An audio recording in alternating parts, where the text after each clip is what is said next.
Shalom, selamat pagi. Yuk kita nyanyi satu lagu ya dari Mazmur 23. Engkau gembala yang baik, Kau menuntun hidupku dan bawaku ke air tenang, menyegarkan jiwaku. Sekalipun ku berjalan dalam lembah kekelaman, tak akan gentar ku melangkah, sebab Engkau besertaku. Sekalipun ku berjalan dalam lembah kekelaman,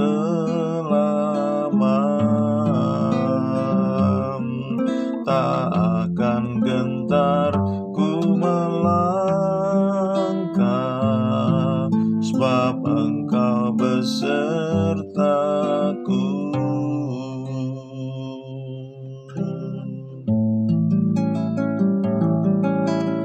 Engkau gembala yang baik, Kau menuntun hidupku dan bawaku ke air tenang, menyegarkan jiwaku. Sekalipun ku berjalan dalam lembah kekelaman, tak akan gentar ku melangkah, sebab Engkau besertaku. Sekalipun ku berjalan dalam lembah kekelaman,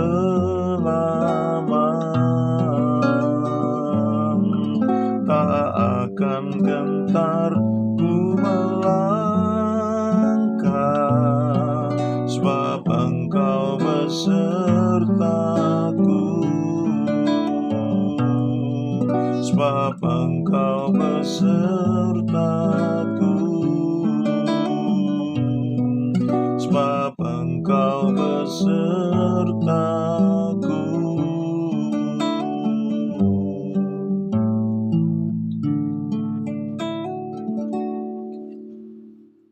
Mazmur 23 yang ditulis oleh Daud, ini merupakan salah satu mazmur yang termasuk banyak orang menciptakan lagu ya dari mazmur ini. Dan memang ini mazmur yang bukan aja terkenal ya, tapi memang indah ya. Ini menceritakan pengalaman Daud dengan Tuhan. Dan saya mungkin seringkali ya mengucapkannya berulang-ulang, karena bagi saya ini sangat memberkati bahwa Daud adalah orang yang Tuhan pakai di Perjanjian Lama untuk menceritakan Tuhan sebagai gembala. Dan dia adalah gembala yang baik ya. Di Mazmur 23 dia menuliskan hal itu.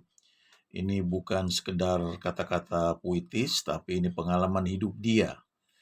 Dan kalau di Perjanjian Baru ya, Tuhan pakai Yohanes, salah seorang muridnya, dan dikenal sebagai murid yang dikasihi oleh Tuhan. Dan Yohaneslah yang mencatat perkataan Yesus yang menceritakan dia sebagai gembala yang baik. Nah, kita lihat di sini, ini dua orang yang gak sempurna ya, baik Yohanes maupun Daud. Ya, apalagi Daud, walaupun memang reputasinya disebut sebagai orang yang berkenan kepada Tuhan, tapi kita tahu bahwa dia pernah jatuh, dan akibatnya juga dampaknya itu panjang ya, menyangkut keturunan dia, menyangkut pecahnya kerajaan Israel ya, jadi dua bagian. dan banyak hal lainnya. Tapi toh Daud yang Tuhan pakai untuk menceritakan Tuhan sebagai gembala yang baik. Ya, kita lihat ini ya, ayatnya terkenal sekali di Mazmur 23, Tuhan gembalaku yang baik. Mazmur Daud, Tuhan adalah gembalaku, takkan kurangan aku. Ya, saya punya kebiasaan ketika membaca Alkitab di dalam bentuk buku. Kalau sekarang saya sudah lebih banyak dalam bentuk gadget ya.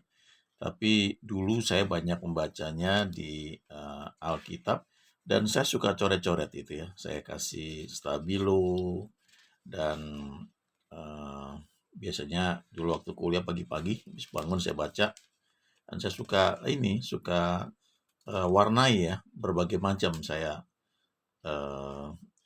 saya warnai. Nah, di sini Mazmur 23, jadi saya tulis di situ ada Ayub 23 ayat 10 sampai dengan 12 ya. Coba kita lihat ini ya. Ini ayat berkesan buat saya nih ya.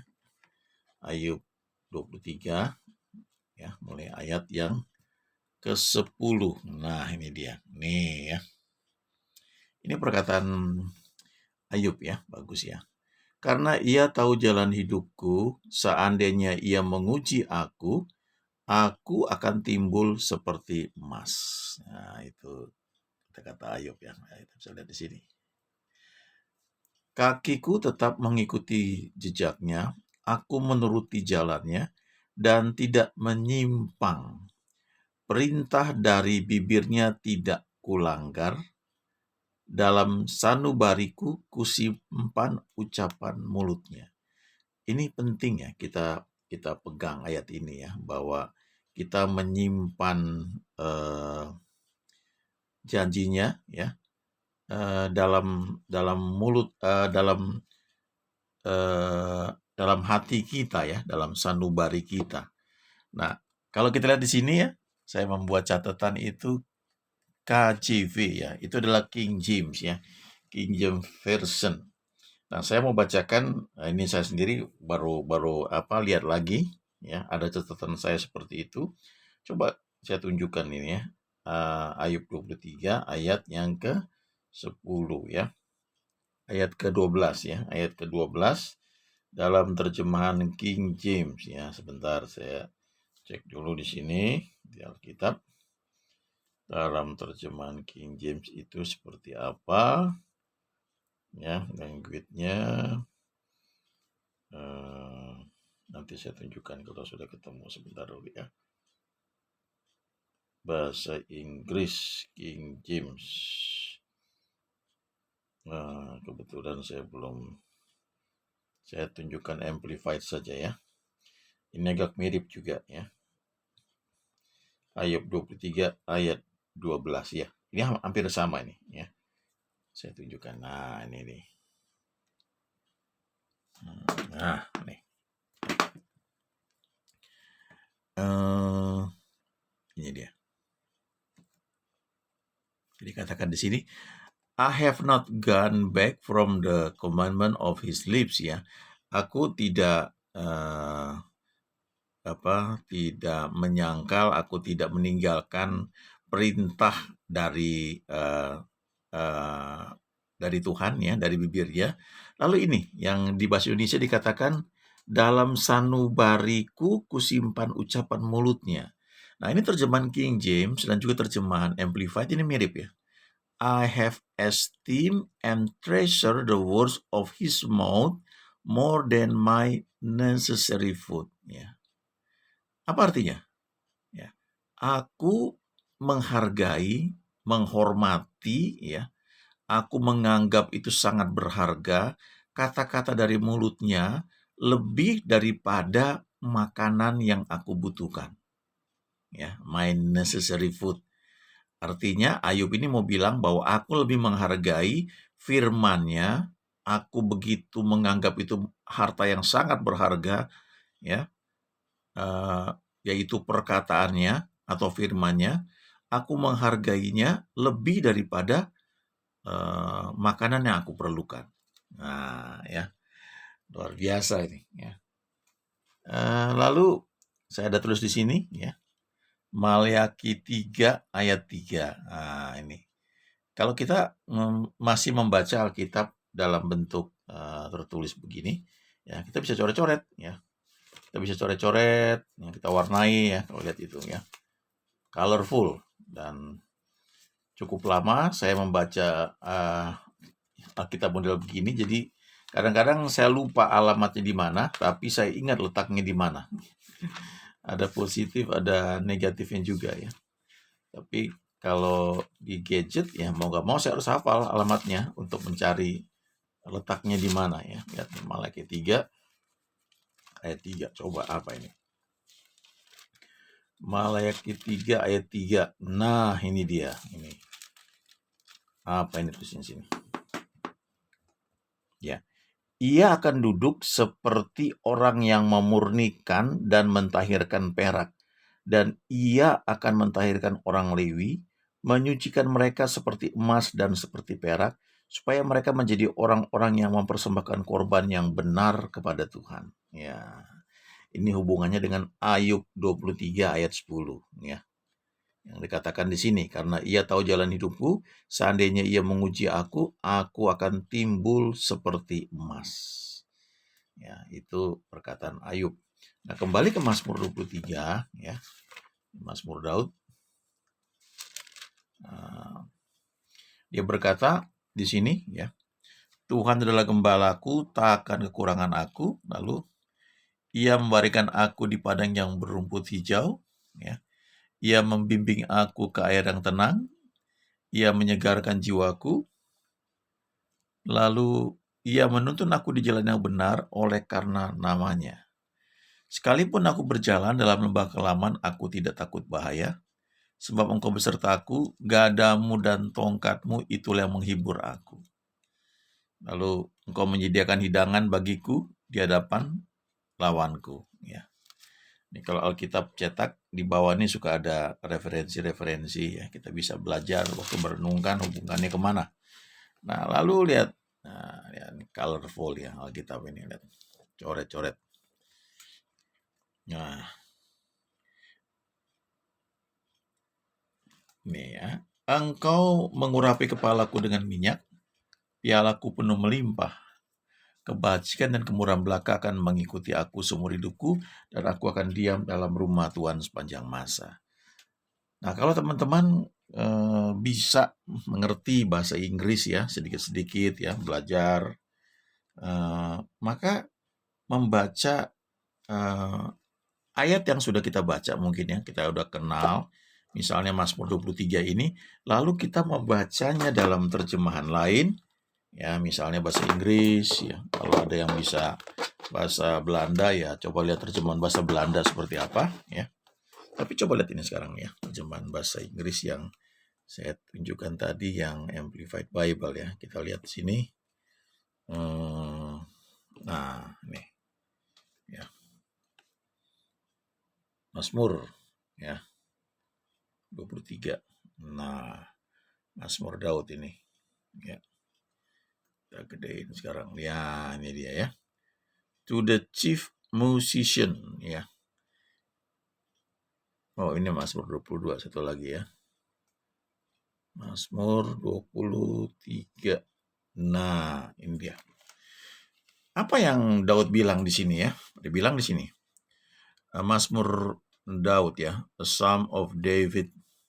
The Lord is my shepherd. Nah, kalau di bahasa Indonesia kan, Tuhan adalah gembalaku, aku tidak akan kekurangan, ya. Takkan kekurangan aku. Tapi lihat terjemahan Amplified ini, bagus sekali. The Lord is my shepherd to feed, to guide, and shield me. Jadi dia jelaskan, Tuhan adalah gembalaku, dan sebagai gembala dia itu memberi aku makan, ya, to feed me, dan sebagai gembala dia juga memimpin aku, ya, to guide me, ya. Dia menjadi guide, penunjuk jalan, membimbing aku. Dan tidak hanya itu, the Lord is my shepherd to feed, to guide, and shield me. Apa shield itu, ya? Perisai, melindungi aku, membungkus aku, ya, menjaga aku. Lalu dikatakan, I shall not lack. Oleh karena itu, aku tidak akan kekurangan, karena dia gembalaku. Dia mencukupi semua makanan, dia membimbing aku, dan dia melindungi aku. Ini yang Daud gambarkan peran Tuhan sebagai gembala. Bahwa Tuhan itu memberi makan. Ya. Tuhan itu membimbing, dan Tuhan itu melindungi. Lalu ayat 2 ya. Ia membaringkan aku di padang yang berumput hijau. Ya. Itu bahasa Inggrisnya di sini, He makes me lie down in fresh, tender green pastures. Artinya apa?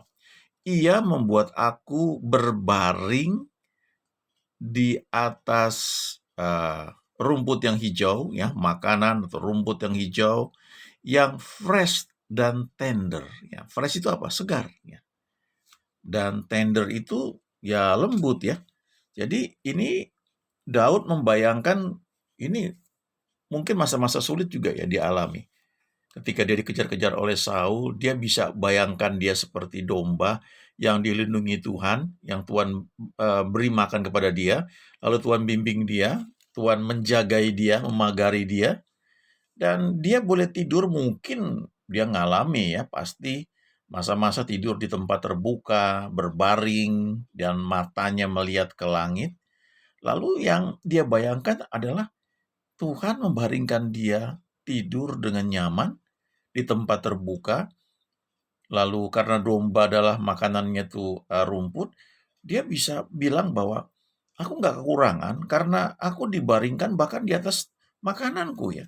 Dan dia bayangkan tempat tidur dia itu adalah rumput ya, yang lembut ya. Saya punya karpet di rumah dipakai di belakang itu, karpetnya bentuk rumput ya, kayak rumput warnanya hijau. Jadi kadang-kadang dipakai untuk duduk ya, atau di belakang kalau lagi ada acara tertentu, tentunya udah dibersihkan dulu ya. Jadi seperti duduk di atas rumput ya, dan rasanya memang lembut ya. Lalu dibilang apa lagi? He leads me beside the still and restful waters. Ia membimbing aku ya di samping aliran air yang tenang dan yang teduh ya. Bayangkan coba ya, ketika kita jalan di tepi sungai, ya, aliran air sungainya itu tenang, ya, teduh. Nah, Daud membayangkan seperti itu. Ya. Lalu ayat 3, ini ayat 3 kita bilangkan, ia menyegarkan jiwaku. Ya.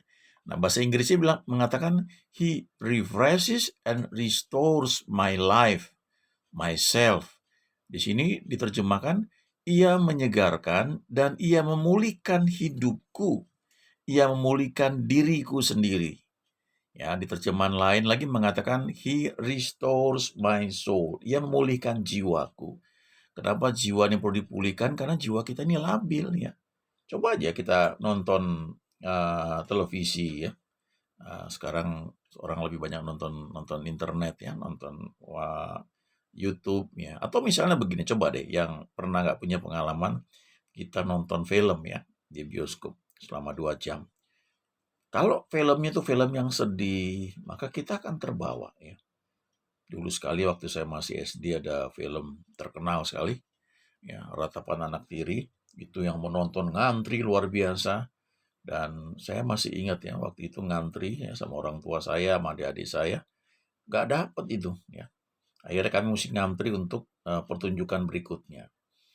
Nah, itu waktu kami mau masuk ngantri, kami lihat orang-orang yang keluar mukanya tuh sedih semua karena memang filmnya film sedih itu ya. Tapi kalau kita nonton film yang action begitu ya, misalnya apa Superman, kalau Superman kan udah fiktif banget ya, tapi kayak Rambo lah ya. Wah, dulu terkenal sekali tuh ya film Rambo, First Blood ya, yang pertama, habis itu First Blood Part 2 yaitu Rambo ya. Lalu sampai berapa kali Rambo itu, dan kalau kita keluar dari bioskop itu kita rasanya seperti wah pahlawan yang badannya gede, itu kok bisa begitu ya. Itu jiwa kita ya, berubah-ubah. Ya, tentu kita nggak salah ya nonton sesuatu yang asalkan itu nggak merusak kita ya. Tapi apa yang kita lihat itu mempengaruhi jiwa kita. Ya, kalau kita berada di lingkungan orang yang suka marah, kita akan terpengaruh seperti itu. Jiwa itu labil sekali. Nah, Daud mengatakan, he restores my soul. Kenapa dia bilang seperti ini? Saya percaya salah satunya adalah karena dia mengalami tekanan yang sangat besar ya. Dia itu dikejar-kejar Saul, Tuhan sudah mengurapi dia lewat Nabi Samuel dan dikatakan dia akan jadi raja. Tapi kok rasanya karirnya tuh nggak naik ya, malah dia dikejar-kejar oleh Saul dan dia dapat kesempatan sebenarnya untuk membunuh Saul, bahkan anak buahnya sendiri menawarkan untuk anak buahnya yang bunuh Saul ya. Tapi dia melarang ya. Dan situasi yang membuat dia stres mungkin kalau kita baca di Mazmur tuh banyak ya. Ada kadang-kadang ceritan hati dia. Ini Mazmur yang pernyataan iman dia, tapi di tempat lain ada yang dia menyatakan Tuhan, banyak orang yang bangkit melawan aku gitu ya. Itu, persekutuan dia dengan Tuhan ya. Nah jadi jiwa itu perlu dipulihkan ya. Lewat apa? Kita bersekutu dengan Tuhan ya. Ia membimbing aku ke air yang tenang, ia menyegarkan jiwaku ya. Lalu, kalian berikutnya ya, ia menuntun aku di jalan yang benar, bahasa Inggrisnya nih, he leads me in the paths of righteousness ya. Ia menuntun aku di dalam jalan-jalan kebenaran. Righteousness itu kalau terjemahan bahasa Indonesia lebih tepat itu benar diri ya, posisi atau status benar di hadapan Tuhan. Makanya dalam Amplified Bible ini diterjemahkan juga dalam kurung uprightness and right standing with Him ya. Artinya posisi status yang benar ya dengan Tuhan. Not for my earning it ya, bukan karena kekuatan saya ya, but for His name's sake ya. Tapi untuk oleh karena namanya ya. Jadi Tuhan itu menuntun aku di jalan yang benar ini ya, di dalam jalan-jalan di mana aku nih bisa berdiri di hadapan Dia dalam posisi yang dibenarkan dan bukan karena kekuatan aku, tapi itu semata-mata karena namanya ya, untuk menunjukkan namanya bahwa Dia adalah gembala yang baik ya. Kira-kira seperti itu. Lalu ayat 4 ya. Sekalipun aku berjalan dalam lembah kelaman, aku tidak takut bahaya. Nah, kalau kita sudah sering baca ya, mungkin Mazmur 23 ini, akhirnya kita hafal ya. Kita hafal dan waktu kita lihat terjemahan lain, ini menolong kita untuk memperkaya apa yang sudah pernah kita baca. Di ayat 4 dikatakan di sini, yes, though I walk through the deep sunless valley of the shadow of death, I will fear or dread no evil ya. Ya, sekalipun aku berjalan dalam lembah kelaman, aku tidak takut bahaya. Di sini dijelaskan, walaupun aku berjalan melalui ya. Jadi nggak berhenti di situ, cuma lewat doang ya. Though I walk through the deep sunless valley of the shadow of death ya. Artinya apa? Sekalipun aku berjalan di dalam lembah yang dalam, yang gelap, yang tidak sinar matahari itu nggak nyampe di situ ya. Dan itu merupakan lembah yang disebut lembah bayang-bayang maut ya, atau lembah kekelaman atau lembah kematian, aku tidak takut bahaya ya. Sebab engkau beserta aku, for you are with me. Saya pernah dengar hamba Tuhan khotbah, katanya tuh di Israel tuh ya, itu ada daerah yang namanya lembah kekelaman. Itu ada lembah yang letaknya itu di antara dua tebing yang tinggi sekali dan itu curam sekali ya, di dalam sekali sehingga matahari itu tidak nyampe di situ ya. Yang ada cuma bayangan aja. Nah, itu katanya itu suka terjadi perampokan ya dan sebagainya, makanya disebut itu lembah kekelaman ya, the valley of the shadow of death. Dan Daud bilang, "Aku nggak takut bahaya ya, karena engkau bersamaku. Your rod ya to protect and your staff to guide, they comfort me." Nah, ini yang gadamu dan tongkatmu itu menghibur aku. Nah, dalam bahasa Inggris dikatakan di sini, Gadamu, your rod to protect ya. Jadi gada itu untuk melindungi aku dan your staff ya, tongkatmu itu to guide untuk membimbing aku. Dan karena dua hal ini aku nggak perlu takut ya. Lalu ayat 5, engkau menyediakan hidangan bagiku di hadapan para lawanku. You prepare a table before me in the presence of my enemies ya. Saya suka terjemahan ini ya. Waktu pertama kali saya ngerti ayat ini dalam bahasa Inggris itu sangat memberkati saya. Karena dikatakan, engkau menyediakan hidangan bagiku ya, di hadapan para lawanku. Saya masih ingat momen ini waktu itu saya bagikan di rumah orang tua saya. Saya bilang, ketika Tuhan menyediakan, dia sediakan hidangan. Ya, bukan nasi bungkus, bukan nasi kotak gitu ya, tapi hidangan. Ya. Jadi artinya prepare a table ini lengkap ya di restoran di mana kita duduk, lalu ada waiter yang menantikan kita mau pesan apa, dan di depan kita ini ada ya piringnya lengkap, sendok, ada pisau, ada garpu, ada gelas, semua lengkap sekali. Nah, pada masa itu saya masih masih kuliah ya kalau nggak salah, atau baru lulus saya lupa ya, masih kuliah kalau nggak salah. Ketika saya mengerti ayat ini terbuka pikiran saya. Oh, Tuhan itu kalau menyediakan makanan tuh bukan sekedarnya ya, bukan Indomie aja misalnya atau nasi bungkus atau nasi kuning ya, tapi dia menyediakan hidangan, prepare a table. Nah, waktu saya bagikan itu, ya itu hari Minggu kalau nggak salah. Kemudian saya kembali ke Bandung. Dalam seminggu itu ada 3 teman ya yang ngajak makan, traktir karena ada acara khusus ya. Yang satu ulang tahun, yang satu lagi saya lupa apa gitu ya. Yang satu lagi dengan eh, kerabat dari eh, istri saya ya waktu kami masih pacaran ya. Jadi lucu juga itu. Kalau jalur Jakarta Bandung, dari Bandung ke Jakarta tuh kalau lewat puncak tuh ada restoran ya, restoran yang dibangun di atas kapal terbang yang nggak dipakai ya diangkat tinggi sekali diganjel, dibuat jadi restoran ya. Jadi seringkali kalau saya lewat situ saya suka mikir ya, waduh kapan saya makan di situ ya.